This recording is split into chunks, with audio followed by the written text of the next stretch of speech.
흉흉한 세상 잠시라도 뒤로 하고 이렇게 하나님의 전에 모인 사랑하는 마주무자란 가족들 모두에게 하나님의 은혜와 평강이 함께 하시기를 주님의 이름으로 간절히 축원합니다. 세상살이의 흉흉함과 퍽퍽함은 제가 굳이 말씀드리지 않아도 여러분 모두가 체감하고 있는 사실일 겁니다. 그렇기 때문에 분명하게 말씀드립니다. 제게도 또 여러분에게도 하나님의 은혜가, 특별히 우리가 살고 있는 이 계절을 이끌고 계시는 성령 하나님의 은혜와 능력이 반드시, 그야말로 반드시입니다. 반드시 필요한 줄 믿습니다. 오늘도 그런 관점에서 목사가 전하는 메시지에 관심을 모아주기 바랍니다. 오늘은 위로부터 입혀질 능력 5번째 시간입니다. 오늘은 지금 부흥을 열망하라 라는 제목으로 하나님의 말씀을 전하도록 하겠습니다. 오늘을 위해 하나님께서 우리에게 주신 말씀, 구약성경 하박국입니다. 이 하박국은 발음 때문에 간혹 들려오는 에피소드가 있어요. 연세가 많이 든 한 세가족 성도가 예배하는 중에 목사님이 하박국 이렇게 말씀하셨는데 그 말을 그만 잘못 알아들어서 이렇게 말했다는 거잖아요. 아니 성경에 웬 호박국이야 그랬다는 거죠. 이것은 우리말 성경에서나 있을 법한 일인데요. 아무튼 우리는 오늘 호박국에 관심이 있는 게 아닙니다. 배가 고프셔도 할 수 없어요. 오늘 우리는 하박국에 관심이 있는 거예요. 자, 하박국은 선지자입니다. 그는 나홈 선지자가 활동했던 주전 7세기의 선지자인데요. 그 이름의 뜻은 껴안은 자 이런 뜻입니다. 이러한 선의를 가지고 하박국서를 쭉 읽어보세요. 하박국 선지자가 선지자인 건 분명한데 우리가 익히 알고 있는 여느 선지자와는 좀 다른 특징을 갖고 있다 하는 걸 어렵지 않게 발견할 수 있을 겁니다. 하박국은 다른 선지자들처럼 하나님의 말씀을 자신이 들은 그대로 백성에게 전하는 것이 아닙니다. 원래 선지자의 역할이 그런 거라는 건 다 아시죠? 선지자는 먼저 하나님의 말씀을 듣습니다. 받아야 하는 것이죠. 그리고 그걸 들고 백성에게 나아가서 하나님을 대신하여 외칩니다. 이게 선지자예요. 그런데 하박국은 좀 달랐다는 거죠. 오늘은 3장의 일부만 봉독해 봤지만 오늘 오후에 집에 가서 하박국서 전체를 한번 읽어보세요. 거기에 분기탱천이라는 말 아시죠? 분한 마음이 하늘을 찌를 듯 격렬하게 북받쳐 오르는 것을 말합니다. 그런 마음으로 하나님께 따져 묻고 있는 하박국 선지자가 보입니다. 특별히 1장과 2장은 애타게 하나님을 찾는 하박국 선지자의 호소와 하나님의 응답이 이렇게 번갈아서 기록되어 있습니다. 신학에서는 하박국 선지자의 질문과 외침들을 가리켜 신정론 이렇게 부릅니다. 신정론이 뭐냐? 우리도 살면서 종종 하늘을 향해 던지게 되는 질문 중에 이런 게 있잖아요. 엄연히 하나님이 살아계신데 왜 세상 속에서 악이 득세하는가? 왜 악인들은 벌을 받지 않고 형통하는가? 왜 믿음을 붙잡고 사는 사람들이, 특히 하나님의 백성이라 불리는 이스라엘 사람들이 이방인에 의해 심판을 받아야 하는가? 등등의 고민과 질문 말입니다. 최근에 우리 사회에서 일어난 일들만 봐도 많은 사람들이 유사한 질문을 던지고 있다는 걸 알 수 있습니다. 라임 사태라는 이 투자 사기 사건 아시죠? 서민들이 피눈물을 흘리고 있습니다. 이 이자가 지금 1%, 2% 이거밖에 안 되는데 거기에 들어가면 5%, 7% 준다고 그러니까 또 그걸 은행이나 증권사에서 막 소개하니까 옳다구나 하고 거기다 집어넣는데 그야말로 40, 50%의 손실이 나는 거예요. 그런가 하면 도무지 상상할 수 없는 방식으로 아이들을 학대하는 부모들의 이야기, 촉법 소년이라는 법망을 이용해서 상상도 할 수 없는 죄를 버젓이 짓고도 아나무인으로 구는 녀석들, 여전히 끝나지 않은 엠번방 사건 등등을 보면서 사람들이 외치는 소리 한 가지라니까요. 하나님을 믿지 않는 사람들, 하늘은 뭐 하시나? 저런 놈들 안 데려가시고 세상이 망조야 망조, 이런 말 쏟아놓습니다. 하나님을 믿는 사람들, 하나님이 살아계신데 어떻게 세상에 이런 일이 벌어지는가? 이렇게 탄식하게 됩니다. 이러한 것들을 놓고 고민하고 몸부림치고 질문하는 게 바로 신정론이에요. 그러니 그런 관점에서 하박국서를 꼭 읽어보세요. 하박국의 쉬지 않는 질문에 대해 하나님은 매우 분명하게 대답하셨습니다. 악인은 반드시 심판하신다. 우리의 눈에 더디 보일지라도 꼭 심판하신다. 이것이 하나님의 말씀입니다. 더불어 하나님의 백성이라는 이름만 가지고서는 안 된다 말씀하십니다. 그렇다면 누가 진정한 의미에서 하나님의 백성입니까? 여기에는 다른 기준이 없습니다. 하박국 2장 4절 말씀 잘 들어주세요. 보라, 그의 마음은 교만하며 그 속에서 정직하지 못하나 의인은 오직 그의 믿음으로 말미암아 살리라. 아멘. 할렐루야. 여기에 하나님의 백성이 있습니다. 하나님의 백성됨의 정체성이 있습니다. 그것은 다름 아닌 믿음으로 말미암아 살아가는 사람들이라는 거죠. 옳습니다. 우선은 상상의 세계 속에서가 아닌 현실 세계 속에서 사는 거고요. 그것도 그냥 사는 게 아니라 믿음을 가지고 믿음에 의해서 믿음의 식을 따라 살아가는 삶을 체득한 사람들, 이런 사람들이야말로 진정한 의미에서 하나님의 백성이다 말씀하고 있습니다. 이 말씀을 근거로 축복합니다. 저와 여러분 모두가 요즘처럼 암울하고 답답한 세상 속에서도 다른 거 말고 믿음으로 말미암아 사는 하나님의 백성들, 바로 이 말씀의 주인공들이 되기를 주님의 이름으로 축복합니다. 그러고 나서 이제 오늘의 본문인 3장이 시작되는 거예요. 3장은 하나님의 응답을 확인한 하박국 선지자가 하나님께 올려드리는 기도문으로 구성되어 있습니다. 그 중에서도 우리는 이 시간에 2절 말씀에 주목하려고 합니다. 본문 2절 함께 봉독해 볼까요? 여호와여, 내가 주께 대한 소문을 듣고 놀랐나이다. 여호와여, 주는 주의 일을 이 수년 내에 부응하게 하옵소서. 이 수년 내에 나타내시옵소서. 진노 중에라도 긍휼을 잊지 마옵소서. 아멘. 저는 이 말씀이 하박국 선지자 당시에 가장 필요해서 주신 말씀이다, 이렇게 믿습니다. 그런데 이 말씀은 하박국 선지자의 시대에만 필요한 말씀이 아닙니다. 코로나19라는 거대한 복병을 만난 가운데 살고 있는 2020년 현재, 오늘 이 시간 이곳 마주물리란 교회와 마주물리란 가족들에게도 꼭 필요한 하나님의 말씀인 줄 믿습니다. 여기서 제가 여러분과 함께 주목하고 싶은 건 그건 바로 부흥이란 단어죠. 이것은 지난 수요 성경 공부의 주제이기도 했습니다. 아니, 사실 그날 성경 공부 준비하면서 오늘 여러분에게 부흥을 주제로 주일 메시지를 전해야 되겠다 마음을 먹게 되었습니다. 그래서 여기서 질문합니다. 사랑하는 여러분, 부흥이 무엇입니까? 부흥을 경험했습니까? 찬양사역자인 고영원 씨가 만든 CCM 찬송 중에 부흥이라는 찬송, 오늘 우리 불렀죠? 예, 이 땅의 황무함을 보소서, 하늘의 하나님 긍휼을 베푸시는 주여. 제가 이 찬송을 처음 부르게 된 건 1998년에 주한 장로교회에서 부목사로 사역을 하고 있을 때였습니다. 그때부터 얼마나 많은 성도들이 이 찬송을 사랑하고 부르게 되었는지 모릅니다. 이러한 사실을 전제하고 다시금 질문합니다. 여러분은 부흥을 경험했습니까? 부흥이 무엇인지 알고 있느냐 하는 질문입니다. 부흥 찬송을 그만큼 불렀고 부흥을 위해 엄청 많이 기도했을 텐데 바로 그 부흥을 경험했느냐 이겁니다. 지난 수요일 성경 공부를 준비하는 와중에 오랜만에 제 가슴속 깊은 곳에서부터 타오르는 간절한 기도 제목이 있었습니다. 그것은 조금 전에 우리가 함께 봉독했던 말씀 그대로예요. 주여, 주의 일을 이 수년 내에 부응하게 하옵소서. 할렐루야. 오늘 이 시간 이곳에서 저는 여러분 모두가 목사와 같은 심정으로 이렇게 타오르는 기도 제목 마음속 깊은 곳으로부터 붙잡게 되기를 바랍니다. 제가 이런 말씀을 드리면 저는 그런 사람이 우리 중에 없을 거라 생각하지만 그래도 만일에 이게 10,000명 중에 한 사람이라도 목사님 지금이 어떤 시국인데 부흥을 말씀하십니까? 코로나19 때문에 전 세계가 몸살을 앓고 있고 주말을 앞두고 또 교회 안에서 집단 감염이 일어났다고 매스컴들이 난리인데 이러한 때 무슨 부흥을 말할 수 있습니까? 이렇게 묻고 싶을 수도 있을 겁니다. 그래서 목사가 확실하게 대답합니다. 네, 말할 수 있습니다. 왜냐? 부흥은 태평성대에 선포되는 메시지가 아니기 때문이에요. 지난 수요 성경 공부에 참여했던 성도들은 알고 있습니다. 언제 부흥이 필요한가? 우리 안에 형제를 향한 사랑이 없을 때 필요합니다. 불화, 시기, 악담, 정죄의 말들이 세상에 넘칠 때 부흥이 필요해요. 사람들의 마음이 비탄이나 미움으로 가득 차 있습니까? 부흥이 필요한 때입니다. 주님의 몸된 교회에서 세속화를 이겨내지 못할 때 부흥이 필요하고요. 세상에 가진 죄악들이 넘칠 때 부흥이 필요합니다. 나가서 먼저 구원받은 사람들의 마음이나 생각 속에 구원받지 못한 영혼들에 대한 무관심이 넘쳐날 때 부흥이 필요합니다. 그렇다면 코로나19로 인해 세상 곳곳이 무너져 내리고 있는 지금 부흥이 필요합니까? 안 필요합니까? 필요합니다. 100% 필요한 줄 믿습니다.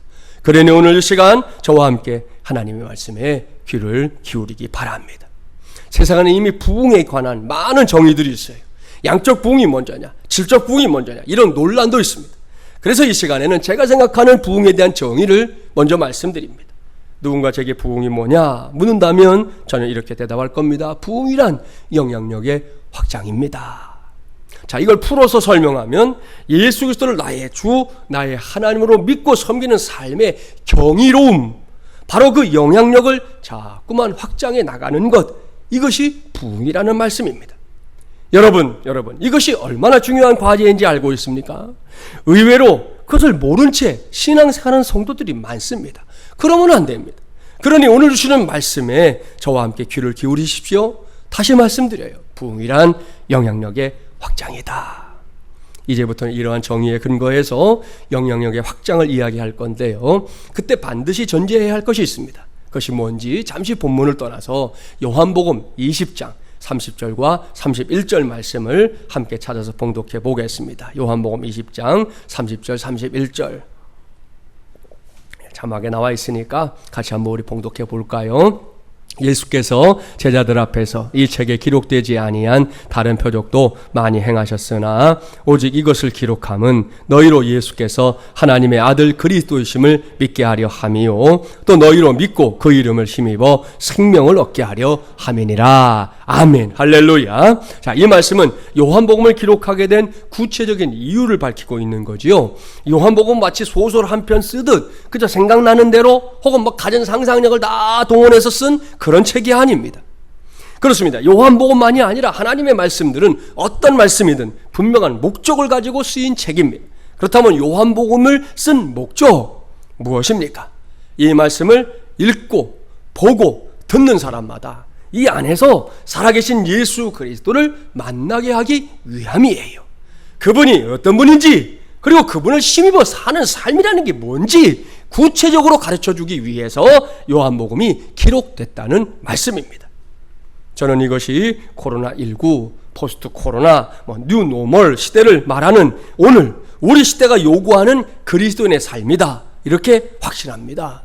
명심하십시오. 그리스도인으로 불리는 사람들에게는 자신들이 믿고 섬기는 대상에 대한 분명한 고백과 이해 반드시 필요합니다. 그냥 교회 한번 나오는 게 신앙생활이 아니라는 말씀이에요.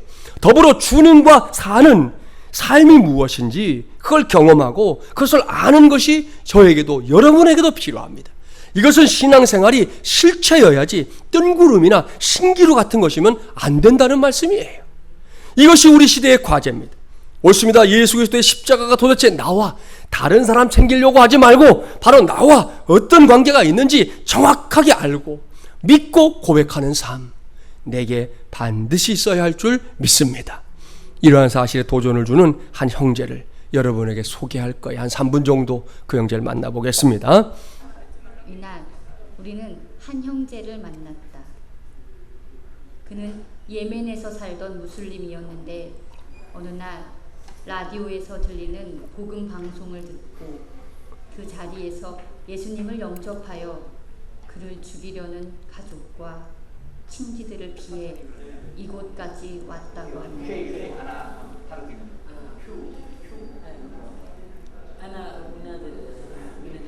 저는 이제 이름이 아부나들이라는 사람인데 예멘에서 왔습니다.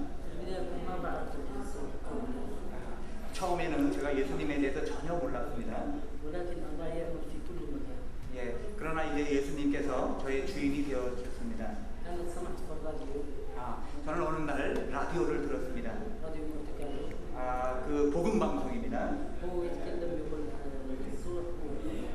거기에서 예수님에 대한 소식을 들었습니다. 무슬림들은 예수님에 대해서 전혀 모릅니다.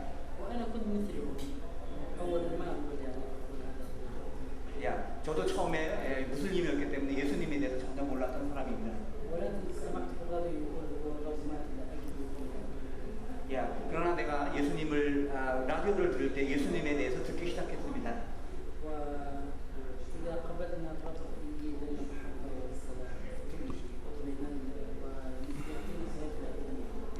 예수님을 제가 만나고 나서 제 생명에, 제 마음속에 예수님의 그 새 생명이 들어오기 시작했습니다.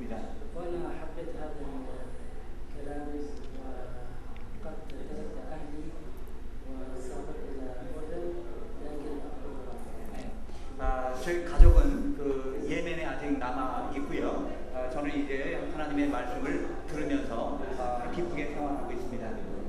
تعلمت كثير في الطريق تعلمت على لأجل 예, 제가 예수님의 말씀을 계속해서 듣고 있습니다. ولكن لا أريد أن نتألم لأنه مكتوب في الكتاب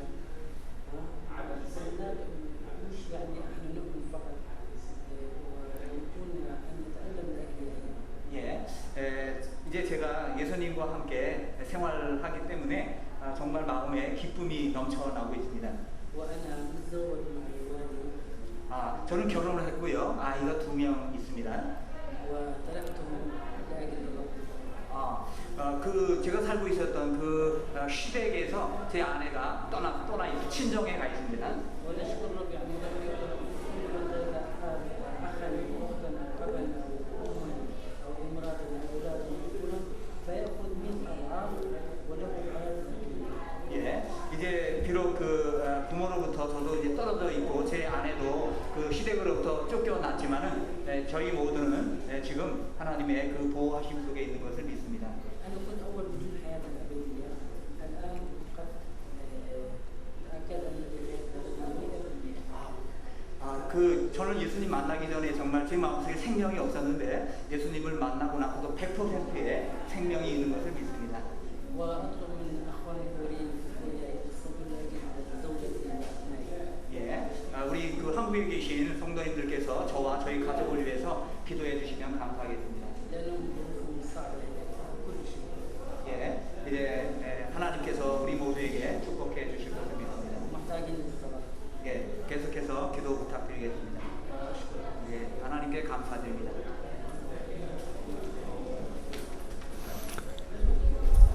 네, 이 형제의 이름 아부 나딜입니다. 제가 전에 요르단, 시리아, 이스라엘 단기 선교를 갔다가 만났는데요. 말씀하신 대로 예멘 사람, 태어날 때부터 무슬림이었습니다. 그런데 그가 어느 날 단파 라디오 한 방송만 나오는 거 있어요.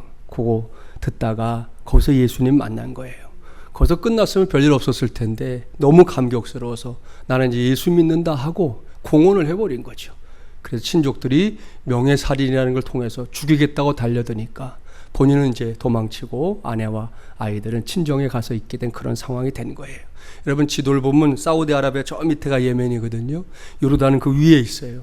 사우디아라비아 사막을 가로질러서 예멘에서 이 요르단에 와서 숨어 있는 가운데 만났던 형제입니다.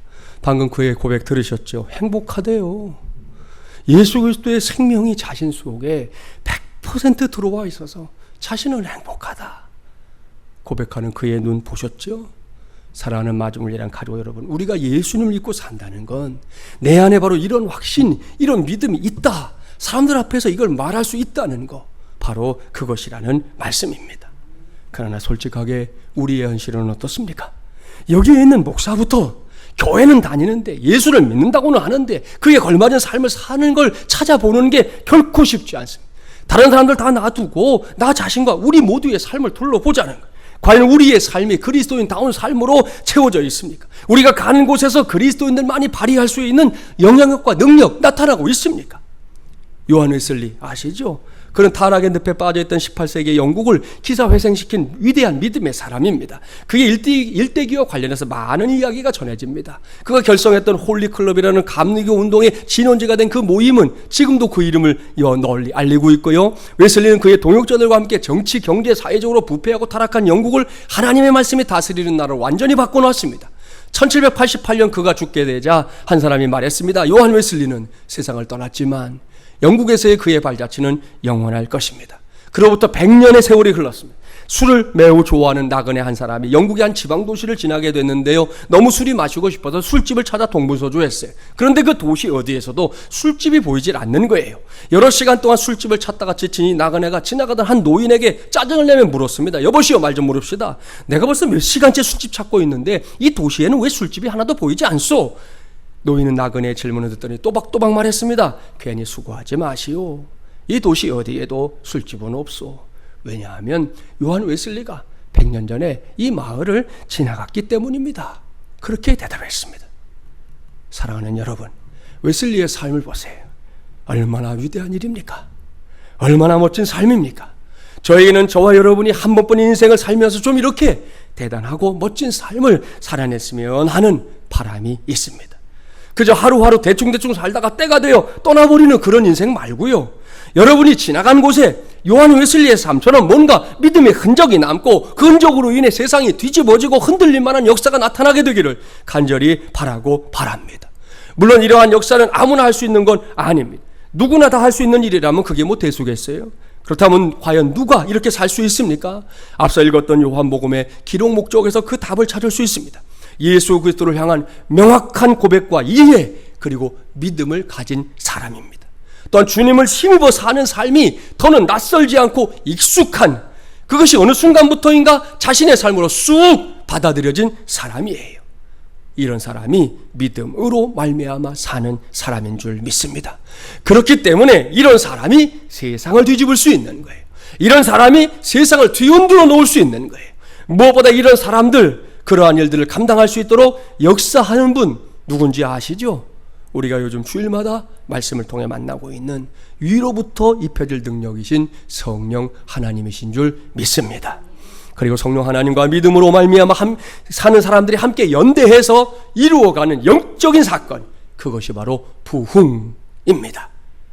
2020년 한 해의 절반에 서 있는 오늘 이 시간부터 우리 마지막 예람 교회와 마지막 예람 가족들 모두가 이와 같은 은총으로 충만하게 하나님의 은혜를 누리며 살게 되기를 주님의 이름으로 축복합니다. 자, 이러한 축복이 단지 말이 아닌 진짜 축복이 되게 하려면 여기서 중요한 사실을 짚어야 합니다. 그것은 주여 주의 일을 이 수년 내에 부응하게 하옵소서, 이 간구와 소원이 구호로만 되는 게 아니라는 사실입니다. 그렇지요? 뭐 예배당 안에 현수막 하나 걸어놨다고 성도들이 목청껏 한번 외친다고 이게 되냐는 거예요. 아닙니다. 어림도 없습니다. 그 정도로는 부응이 일어나지 않습니다. 그렇다면 어떻게 해야 부응이 일어날까요? 저와 여러분이 어떻게 해야 부흥을 경험할 수 있겠습니까? 이러한 사실에 집중하면서 하나님의 말씀을 읽어보십시오. 또한 지나간 역사를 들여다보십시오. 적어도 두 가지를 통해 성령께서 주도하시는 부흥이 일어난다는 걸 알 수 있습니다. 먼저 성경을 볼까요? 신약성의 사도행전 잘 알지요? 사도행전의 별명도 알고 있을 겁니다. 성령행전입니다. 왠지 짐작이 가시죠? 위로부터 입혀질 능력이신 성령께서 사도행전 전체에 기록된 교회의 역사를 주도하고 있기 때문입니다. 그래서 사도행전은 교회 부흥의 교과서다 이렇게 부르기도 합니다. 얼마 전 성령 강림 주일에 살펴봤었던 사도행전 2장을 보면 성령 강림의 역사와 함께 막 태동하게 된 초대교회 역사가 기록되어 있습니다. 그 역사는 부흥을 거듭했던 역사다 이렇게 말씀드릴 수 있는데요. 5장에 기록된 아나니아와 삽비라 부부의 죽음, 6장에 기록된 히브리파와 헬라파 사이의 구제 문제로 인한 갈등 등등을 통해 부흥의 역사가 주춤거리게 됩니다.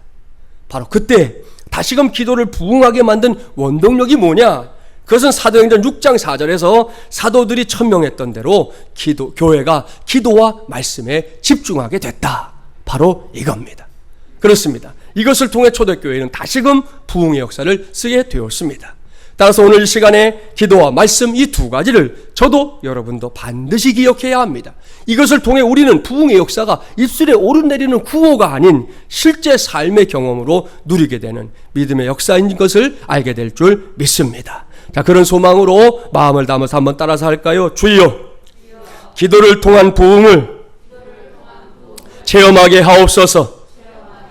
할렐루야. 자, 기도와 관련해서 이 시간에 매우 중요한 성경 한 곳만 보겠습니다. 사도행전 4장 29절부터 31절까지의 말씀입니다. 사도행전 4장 29절부터 31절까지의 말씀 함께 봉독해 볼까요? 주여, 이제도 그들의 위협함을 굽어 보시옵고 또 종들로 하여금 담대히 하나님의 말씀을 전하게 하여 주시오며 손을 내밀어 병을 낫게 하시옵고 표적과 기사가 거룩한 종 예수의 이름으로 이루어지게 하옵소서 하더라. 빌기를 다함에 모인 것이 진동하더니 무리가 다 성령에 충만하여 담대히 하나님의 말씀을 전하니라. 아멘. 할렐루야. 이 말씀의 문맥 알고 있습니까? 시기는 예수님께서 십자가 달려 죽으셨지만 사흘 만에 부활하시고 승천하신 이후입니다. 사도들이 부활하신 예수님을 구세주로 전하기 시작하자 종교 지도자들이 그들을 붙잡았습니다. 심심해서 붙잡은 게 아니지요. 가진 협박과 위협으로 사도들의 입을 막으려 했던 겁니다. 이거 일을 경험한 사도들 교회로 돌아가서 온 성도들과 함께 간절히 기도했습니다. 그랬더니 어떤 일이 일어났습니까? 그들이 기도하기를 마치자 그들이 모인 곳이 진동했다. 성경은 이렇게 기록하고 있습니다. 얼마 전에 말씀의 마저문을 통해 사울의 아들인 요나단에 관한 말씀을 전할 때 이미 언급했는데요. 여기에 기록된 진동은 하나님의 임재의 증거입니다. 하나님의 임재를 체험하는 것이죠. 하나님의 현현이라는 말씀입니다. 그러니 이건 이런 말씀입니다. 내가 기도하는 곳에, 우리가 기도하는 곳에 하나님은 자신을 드러내신다. 할렐루야. 사랑하는 마지못이란 가족 여러분, 놀라운 일입니다. 신기한 일입니다. 그리고 여기에 진정한 부흥의 길, 부흥의 지름길이 있습니다. 그것은 계속 강조한 것처럼 기도하는 것입니다. 단지 이 말씀만이 아닙니다. 성경 곳곳을 보세요. 2000년에 걸쳐 있는 기독교의 역사를 보십시오. 기도하는 곳에는 항상 부흥이 일어났습니다. 왜냐? 기도하는 사람들을 통해 그들이 기도하는 곳에서 성령 하나님께서 역사하시기 때문입니다. 그러니 생각해 보세요. 하나님께서 역사하시는데 아무런 일도 일어나지 않는다? 그게 더 이상한 일인 것이죠. 옳습니다. 기도하면 부흥이 일어납니다. 이 말은 바꿔서 말하면 기도하지 않는데 무슨 부흥이 일어나겠느냐? 그거예요. 옳습니다. 기도하는 곳에서는 성경의 기록처럼 땅이 흔들리는 역사들이 일어납니다. 기도하면 믿음의 전성기가 옵니다. 제가 여러 모양으로 부족한 사람이지만 담임 목사이기에 이런 확신을 갖고 이 시간 여러분을 축복하겠습니다. 우리 마지물예람 교회와 마지물예람의 가족들 가운데 믿음의 전성기, 믿음의 부흥기가 새롭게 찾아오게 되기를 주님의 이름으로 축복합니다. 당장 오늘부터 시작하십시오. 교회에서, 가정에서, 직장에서, 사업장에서 기도하십시오. 흉내내기 하라는 거 아닙니다. 반드시 몇 시간씩 기도하라는 거 아닙니다. 그렇게 할 수 있다면 해도 좋고요. 그렇지 못하면 잠깐이라도 기도하십시오. 119 기도운동에도 동참하십시오. 가능하다면 공적인 기도의 자리에 나와 기도하십시오. 그것이 어렵습니까? 각자의 처소에서 시간을 정해놓고 기도하십시오. 줌 서비스도 시작됐으니 그렇게라도 기도하는 시간과 장소를 만들라는 겁니다. 무조건 하루의 시작을 기도로 시작하십시오. 그 외에도 기도의 자리라면 앞다투어 찾아가는 마중물이란 가족들이 되십시오. 단언합니다. 전성기를 경험하게 될 줄 믿습니다. 나아가서 우리 모두가 부흥을 체험하게 될 줄 믿습니다. 다시 한번 따라합니다. 주여, 말씀을 통한 부흥을 체험하게 하옵소서. 할렐루야. 자, 이번에도 말씀한 것을 보는데요. 구약성의 시편 147편 12절부터 18절입니다. 우리 한 절씩 교독해 볼게요. 자막에 나오는 말씀 참고해서 교독하겠습니다. 12절 제가 먼저 봉독합니다. 예루살렘아, 여호와를 찬송할지어다. 시온아, 내 하나님을 찬양할지어다.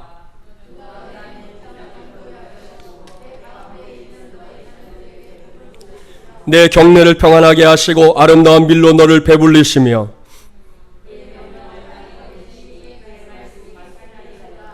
눈을 양털같이 내리시며 서리를 재같이 흩으시며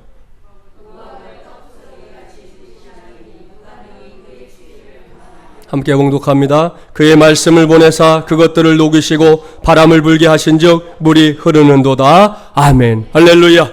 여러분, 이 말씀 꼭 눈여겨보십시오. 이 말씀을 보면 하나님의 말씀이 그냥 내게 오느냐? 아니에요. 하나님의 말씀은 하나님께서 허락하실 때에만 우리에게 주어지는 줄 믿습니다. 그것이 성령의 역사입니다. 그러니 성경을 바르게 보세요. 그의 명령을 땅에 보내시니 그의 말씀이 속히 달리는도다. 이것은 하나님의 말씀입니다. 또한 그의 말씀을 보내사 이렇게 말씀하고 있습니다. 우리 모두 이 말씀을 바르게 이해해야 합니다. 우리의 삶에 평안과 풍요의 복, 자녀의 복을 허락하시는 통로가 바로 하나님의 말씀이라는 거지요. 그뿐이 아닙니다. 우리의 삶에 이 세상 어떤 곳으로도 녹일 수 없는 맹렬한 추위가 찾아왔다 할지라도 요즘이 딱 여기에 해당되잖아요. 코로나19로 인한 우리의 삶의 자리, 이처럼 맹렬한 추위를 우리가 과연 만난 적이 있냐는 거죠. 아직까지 없었습니다. 전무후무한 일이에요. 그럴 때 하나님이 허락하시는 말씀이 임하면 어떻게 된다고요?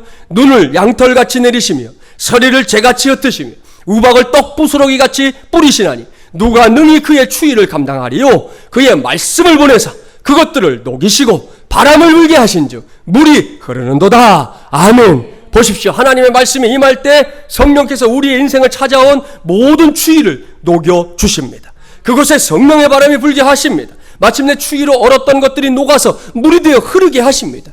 이것이 또 하나의 성령 하나님의 역사입니다. 오늘 이 시간 하나님께서 말씀을 보내셔서 성령께서 행하시는 놀라운 역사가 저와 여러분의 삶 속에 우리 마중물예람 교회 가운데 확실하게 임하게 되기를 주님의 이름으로 축복합니다. 그래야 할 때 우리는 부흥을 체험하게 될 겁니다. 저도 여러분도 그 주인공이 될 줄 믿습니다. 자, 말씀을 마무리하기 전에 앞서 제가 부흥이라는 영적인 사건을 증명하는 게 성경과 지나간 역사다 그랬잖아요. 이 시간에는 영국 웨일즈에서 일어났던 부흥, 그것도 목회자가 중심이 될 게 아니라 에반 로버츠라고 하는 탄광 출신의 한 젊은이를 통해 성령께서 행하신 부흥의 역사를 동영상을 통해 확인해 보겠습니다. 함께 보겠습니다.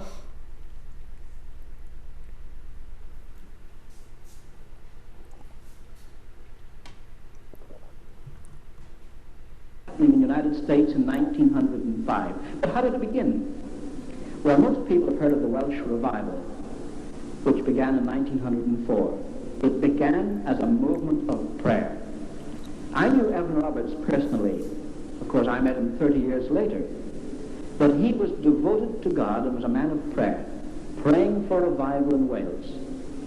Seth Joshua, a Presbyterian evangelist, came to the Newcastle Emlyn College where Evan Roberts was studying for the ministry. Evan Roberts was 26. He had been a coal miner. The students were so moved that they asked if they could go to his next campaign, so they canceled classes and went to Blantyre. And it was there that Seth Joshua prayed, "O God, bend us." And Evan Roberts went forward and prayed with great agony, "O God, bend me." He couldn't concentrate on his studies. He went to Principal Phillips, the principal of his college, and said, "I hear a voice that tells me I must go home and speak to our young people in my own home church." "Mr. Phillips," he said, "is that the voice of the devil or the voice of the Spirit?" And Phillips answered very wisely, "The devil never gives orders like that. You can have a week off." He went back home to Lochor and announced to the pastor, "I've come to preach." The pastor wasn't at all convinced, but he said, "How about speaking at the prayer meeting on Monday?" He didn't even let him speak to the prayer meeting. He said to the praying people, "Our young brother Evan Roberts feels he has a message for you if you care to wait." 17 people waited. Evan Roberts said to them, "I have a message for you from God. You must confess any known sin to God and put any wrong done to man right. Second, you must put away any doubtful habit out of your life. Third, you must obey the Spirit promptly. Finally," he said, "you must confess your faith in Christ publicly." And by 10 o'clock, all 17 had responded. The pastor was so pleased, he said, "How about speaking for us at the mission service tomorrow night, midweek service Wednesday night?" He preached all week. They asked him to stay for another week, and then the break came. You say, "What do you mean the break?" I've read the Welsh newspapers of the period. In them were little snippets of ecclesiastical news. The Reverend Peter Jones has just been appointed chaplain to the Bishop of St. David's. Very interesting, but not earth-shaking. And then it said Mowbray Street Methodist Church had a very interesting rummage sale. But then suddenly a headline, "Great crowds of people drawn to Lochor." And it said for some days a young man named Evan Roberts was causing great surprise.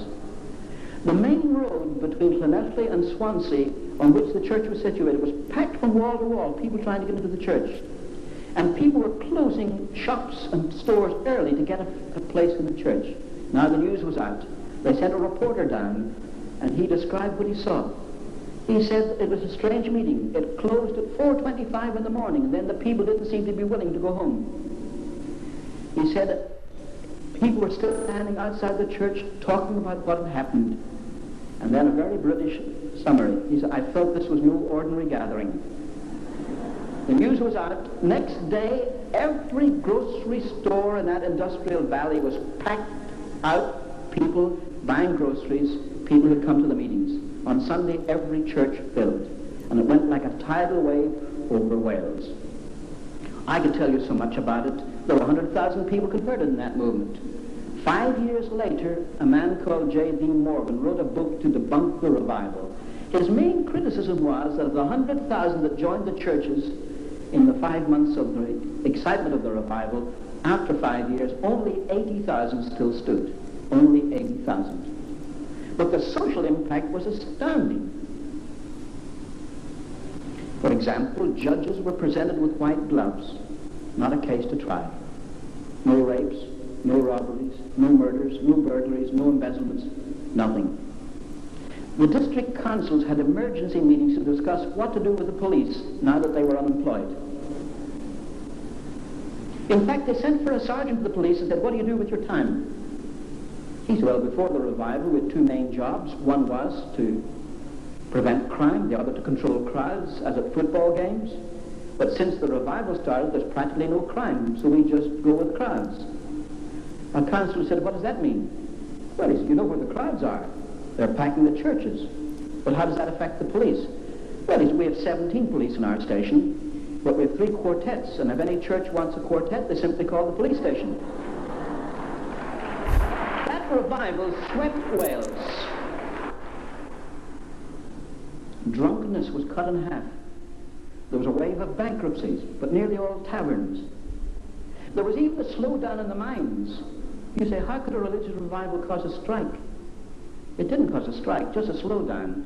So many Welsh coal miners were converted and stopped using bad language that the horses that dragged the trucks in the mines couldn't understand what was being said to them. And transportation slowed down for a while until they learned the language of Canaan. When I first heard that story, I thought it was a tall tale, but I can document it, even from Westminster Abbey. That revival, for instance, affected moral standards also. I discovered, through the figures given to me by the British government experts, that in Radnorshire and Merionethshire, the illegitimate birth rate dropped 44% within a year of the beginning of the revival. So great was the impact of that movement. That revival swept Great Britain. It broke out in Norway. It so moved Norway that the Norwegian Parliament passed special legislation to permit laymen to conduct Holy Communion because the clergy couldn't keep up with the number of converts who wanted to take Holy Communion. It swept Sweden and Denmark and Germany, Canada from coast to coast, all of the United States, Australia, New Zealand, South Africa, East Africa, Central Africa, West Africa, North Africa, Brazil, Mexico, Chile. I could talk, well, in fact, I teach a course on this. Here's the interesting thing. Until 1973, no one ever knew about the extent of that revival until I published my book, The Flaming Tongue. And it began through a movement of prayer. It began with prayer meetings all over the United States. And soon there came the great time of harvest. So what's the lesson we can learn? It's a very simple one. It's that familiar text. If my people called by my name shall humble themselves and pray and seek my face and turn from their wicked ways, then I will hear from heaven and will forgive their sin and will heal their land. What's involved in this? God expects us to pray. But we must not forget what Jonathan Edwards said when he said to promote explicit agreement and visible union of all God's people in extraordinary prayer. What do you mean by extraordinary prayer?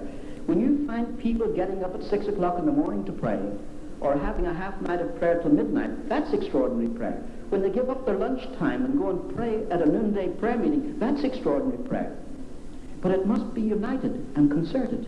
It doesn't mean that a Baptist becomes any less of a Baptist, or an Episcopalian is less loyal to the 39 Articles, or that a Presbyterian turns his back on the Westminster Confession. Not at all. But they recognize each other as brothers and sisters in Christ, and they're prepared to pray together in concerted prayer that God may hear and answer. We haven't reached that stage yet. This National Conference on Prayer is unprecedented in some ways.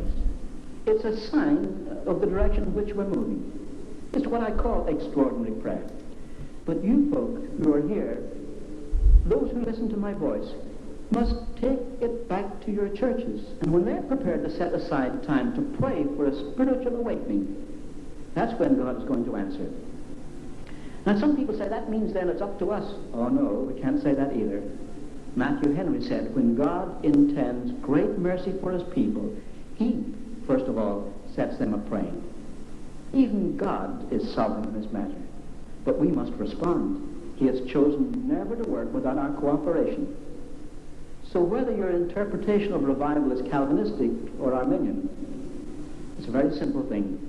You must pray. Then God will work. May God help us so to pray. Amen. 할렐루야. 놀라운 일입니다.